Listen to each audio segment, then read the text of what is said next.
Can we have a nice performer, Anita Sequeira, please?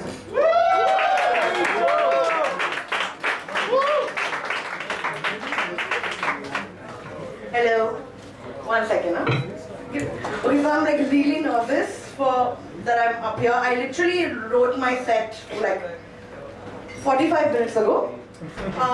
So let me start with, yes, I literally wrote this 45 minutes ago. And I hope you guys don't mind that I got my notes up here. It's mostly for moral support because like I can't read my handwriting anyway. So, but I can recognize some 2-3 like words here and there, and I'll be like, okay, yeah, that's a joke. It actually says your pause for laughter. Okay, so I'm going to properly introduce myself. My name is Anita Sequeira, and I also am somewhat known as Sandra from Bandra because I'm a little bit like how Jatin said so kindly that Bandra girl who doesn't understand much Hindi, to the extent that when I take rickshaws, I'll be like, "Bhai sahab, wo building ko chod ke, wo building ko chod ke, wo building ko chod ke." Yeah.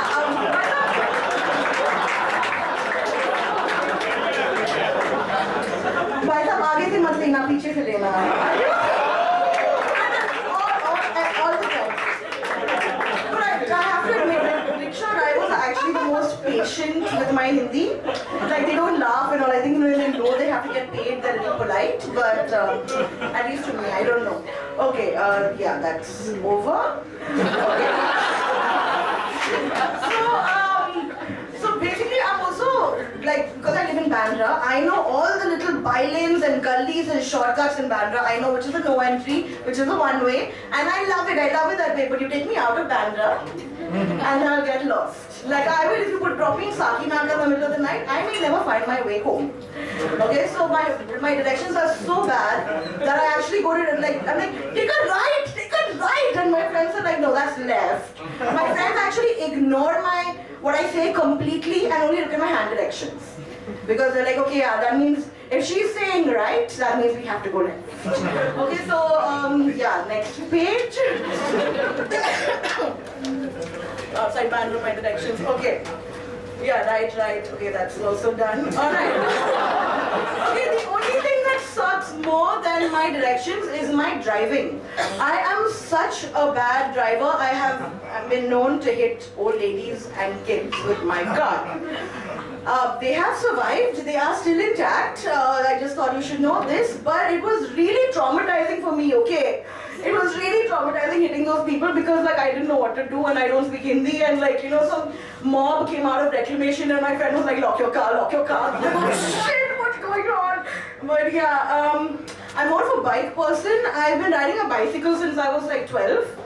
Okay, listen, 12 is not so old to learn to ride a bicycle, but I'm also riding Activa right now, and like I really want a Vespa, so I'm a bike person, and my judgment and all is not so great in a car, so I really bad. I don't like driving so much, but what really terrifies me if I ever had to drive a car was the fucking dogs on the road, man. What's up with all these suicidal dogs?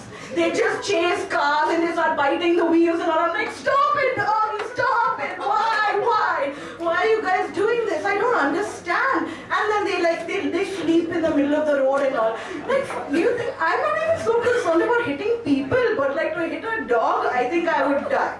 I would have a heart attack in the car and pass the fuck out if I had to hit a dog. So yeah. Okay, moving on. Just give me a minute here. I'm not really very organized in this. Oh yeah, okay, so anyway, I was so nervous about coming here to perform for you guys tonight that I took the day off from work.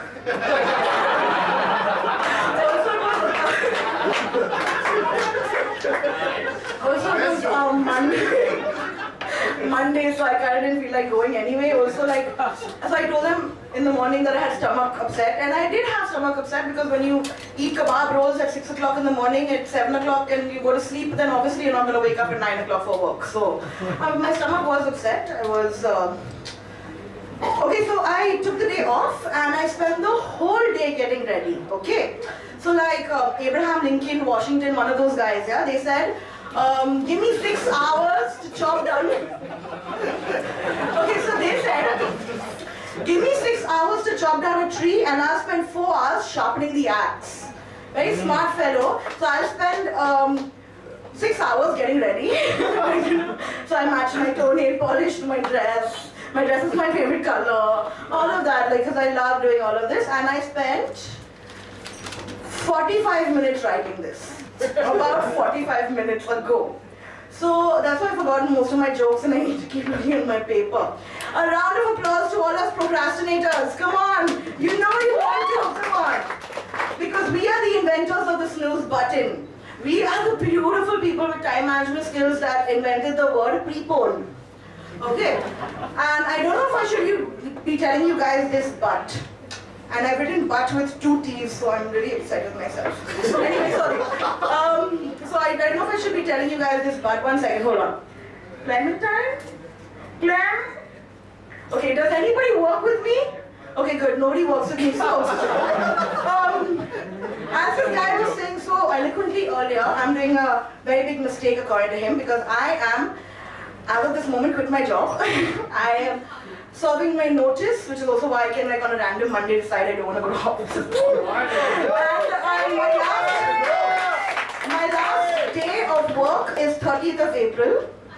And seriously, I quit my job to become, drum roll please, I've become a writer because I spent so long writing this. Okay, I'm going to write my masterpiece, or if you will, I will write my mistress piece, if you want to be like a little politically correct. So I've got my book in progress. It's in that early stages where it's not actually written down. And you know, everyone says, if you're giving you writing advice, write what you know. So I'm like, fine, write what you know, but I don't know much about anything. So what do I know about? I know about women, dude. Like, fuck, oh boy, do I know women. My best friends are women. My mother is a woman. My sister is a woman. I am a woman. I can write about women. So I'm going to do that. And come on, man, it's like going to be a bestseller because I'm writing about women. Everybody wants to know what we're fucking thinking, right? Like, don't you think so? It's going to be a tell-all book about women and it's going to sell out in minutes. It's going to be mostly fiction with one true story. Like, okay, so most of it is actually non-fiction, but I'm fictionalizing it so that people don't sue me. Okay? Long story short, it's about all the problems that plague women. Basically one big bitch fest with a lot of sex thrown in. So come on, don't you think that will sell? Come on. Yeah. Yeah, don't you think? So wish me luck. And I'm hoping that this book is such a success that I can quit my job for good and focus on what I truly love, which is food, sleep, travel, and music. And my dream job, if I ever had to like start working again, would be a door-to-door guitar playing mattress salesman with a food blog on the side. And but the only problem with that grand plan of mine is that I need to learn to play the guitar. Okay, good night. God bless. That was my set. Thank you, ladies and gentlemen.